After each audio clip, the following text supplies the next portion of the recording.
विश्व मानव न्यूज में आपका स्वागत है। मैं श्री गोपाल नारसन। सबसे पहले मुख्य समाचारों पर एक नजर। विश्व उपभोक्ता दिवस पर वेंकटेश्वर विश्वविद्यालय में आइए जाने उपभोक्ताओं के अधिकार विषय पर हुई राष्ट्रीय संगोष्ठी। मदन कौशिक ने संभाली भाजपा प्रदेश अध्यक्ष पद की कमान। भाजपा उत्तराखंड में आम चुनाव समय से पहले ही करा सकती है, बोले हरीश रावत। कोतवाली में पहुंचकर लगाई शादी कराने की गुहार। हाईकोर्ट के 25 मई तक पंचायत चुनाव संपन्न कराने के आदेश। अब खबरें विस्तार से। विश्व उपभोक्ता दिवस पर वेंकटेश्वर विश्वविद्यालय मेरठ में आइए जाने उपभोक्ताओं के अधिकार विषय पर राष्ट्रीय संगोष्ठी में विधिवेत्ताओं ने उपभोक्ता कानून की जानकारी दी। इस अवसर पर विद्वानों को प्रतिकुलाधिपति डॉक्टर राजीव त्यागी ने साल उड़ाकर व स्मृति चिन्ह भेंट कर सम्मानित भी किया। इस अवसर पर देखिए हमारे संवाददाता हर्ष सिंह की यह रिपोर्ट। कि हमारे संविधान में सिंह जी उपभोक्ताओं के लिए असीमित अधिकारों का उसमें निहित है असीमित अधिकार। लेकिन दिक्कत क्या है कि हम और इवन पढ़े लिखे लोग भी धोखाधड़ी का, भ्रष्टाचार का, मिलावटखोरी का, जमाखोरी का या नकली और घटिया उत्पादों की खरीद फरोख्त में का हम शिकार हो जाते हैं। ये कहीं ना कहीं अवेयरनेस की कमी है। चूँकि एक शिक्षण संस्थान, एक विश्वविद्यालय चलाने के नाते हमारी जिम्मेदारी ये भी होती है कि हम समाज को नई दिशा दिखाएं। तो युवाओं को, यहाँ अध्ययनरत स्टूडेंट्स को, उसके साथ साथ फैकल्टी को भी विषय विशेषज्ञ और कानून विशेषज्ञ द्वारा ये बताना कि आपके क्या अधिकार हैं और यदि आपके साथ कहीं भी कोई धोखाधड़ी या इस तरह की कोई होती है तो आप इसके अगेंस्ट क्या एक्शन ले सकते हैं। इसी को जागरूक बनाने के लिए सेमिनार का, एक राष्ट्रीय सेमिनार का आयोजन किया गया था, जिसमें देश भर के अलग अलग शहरों से आए लगभग 30 से अधिक कानूनविदों ने इसमें हिस्सा लिया। देखिए, एक हमारी नई शिक्षा नीति में भी है वो, और उसका पार्ट भी है, एक वर्ड आया उसमें होलिस्टिक डेवलपमेंट, जिसको हम हिंदी में पहले भी यूज़ करते हैं, सर्वांगीण विकास जिस बात को कहा जाता है, कि उसका लेके उसकी ग्रोथ से लेके उसकी, चाहे उसकी खान पान है, उसके न्यूट्रिशन से लेके उसे सामाजिक मूल्यों के साथ, चरित्र निर्माण की शिक्षा के साथ उसे देश का एक प्रबुद्ध और ईमानदार नागरिक बनाने की दिशा में हम लोग लगातार काम कर रहे हैं। तो आज इसमें हसीन जी उत्तराखंड से, लखनऊ से और दिल्ली से बार एसोसिएशन के और दिल्ली सुप्रीम कोर्ट के वरिष्ठ अधिवक्ता थे। उत्तराखंड के वरिष्ठ अधिवक्ता श्री गोपाल नारसन जी थे, उसके अफेयर्स के मामलों के, और बहुत सारे अलग अलग स्टेट के लगभग 12-13 राज्यों के अलग अलग कानूनविदों ने इसमें हिस्सा लिया। और इस कानून के बारे में, उपभोक्ता फोरम के बारे में, उपभोक्ता आयोग के बारे में, कहीं भी चीटिंग होने पे, धोखाधड़ी होने पे आप सबसे पहले कहाँ शिकायत दर्ज कराएं, उसमें क्या चार्जेस होते हैं। उन्होंने बताया कि इतने रुपए तक की अगर आपके साथ हुई तो उसमें न्यायिक चार्ज कुछ भी नहीं है, कानूनी रूप से आपसे कोई फीस नहीं ली जाएगी। उसके बाद ली जाएगी तो 400 रुपये ली जाएगी एक निश्चित, उसके बाद इतने लाख के, तो 5 लाख से ऊपर के तो मात्र 400 रुपये की फीस में आपका केस रजिस्टर्ड हो जाएगा, दर्ज हो जाएगा। तो उसके बाद कानून विशेषज्ञों ने इस पर अपनी पूरी राय रखी और उससे बहुत ही बच्चे और हमारा स्टाफ सभी लोग बहुत लाभान्वित हुए इस चीज़ को लेके। वेंकटेश्वर यूनिवर्सिटी के कहाँ ब्रांचेस हैं और क्या-क्या इसमें कोर्सेज कराए जाते हैं? क्या कुछ ऐसे भी कोर्स कराए जाते हैं जो कम बजट में हो और लोगों के लिए शिक्षा की नीति के हिसाब से लाभप्रद हो सके? देखिए, वेंकटेश्वरा ग्रुप उत्तर भारत का भी कहेंगे ये भी गलत होगा, ये वर्ल्ड वाइड ग्रुप है। 2001 से लेके, वैसे तो 99 से लेके इसकी स्थापना 99 में हुई थी, लगातार एजुकेशन के क्षेत्र में काम कर रहा।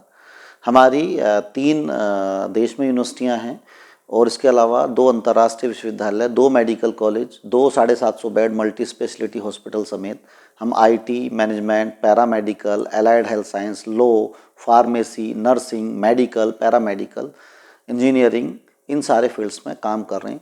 अभी भी वर्तमान में भी देश और विदेश में वेंकटेश्वरा समूह के अंदर लगभग 36,000 बच्चे अलग अलग विषयों में शिक्षा ग्रहण कर रहे हैं। डिस्टेंस कोर्स के लिए भी कुछ डिस्टेंस का अप्रूवल मिलने वाला 2019 में हमें अप्रूवल मिला था। पूरे उत्तर प्रदेश से 2 ही विश्वविद्यालयों को मिला, जिसमें एक वेंकटेश्वरा है। डिस्टेंस में भी हम आपका आईटी, ह्यूमैनिटीज़, कॉमर्स और मैनेजमेंट पाठ्यक्रमों में यूजी और पीजी पाठ्यक्रम डिस्टेंस में हम संचालित कर रहे हैं। मदन कौशिक ने भाजपा प्रदेश अध्यक्ष की कमान संभाल ली है। उनके सम्मान में देहरादून महानगर भाजपा ने बाइक रैली का आयोजन किया। यह बाइक रैली प्रदेश भाजपा कार्यालय तक गई। प्रदेश अध्यक्ष होने के नाते कौशिक के सामने सबसे बड़ी चुनौती 2022 के विधानसभा चुनाव की होगी।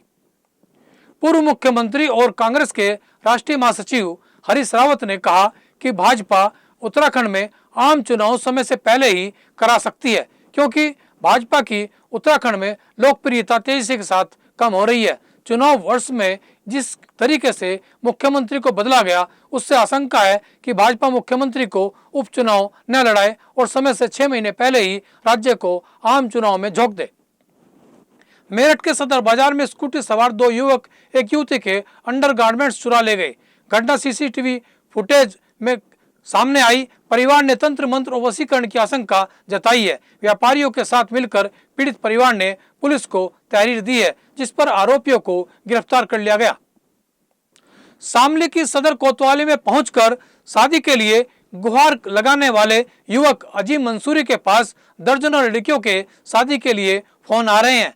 अजीम का दावा है कि अब उनके पास बॉलीवुड स्टार के भी कॉल आ रहे हैं, इसलिए अब वह मुंबई जाने की तैयारी कर रहा है। शादी का सपना सच पूरा होता देख अजीम की खुशी का कोई ठिकाना नहीं है। अजीम की हाइट सिर्फ 3 फीट 2 इंच है। छोटी हाइट की होने के कारण शादी की राह में रोड़े अटकते रहे। उत्तर प्रदेश के पंचायत चुनाव में सीटों पर आरक्षण व्यवस्था को लेकर हाईकोर्ट की लखनऊ बेंच ने अपना फैसला सुना दिया है।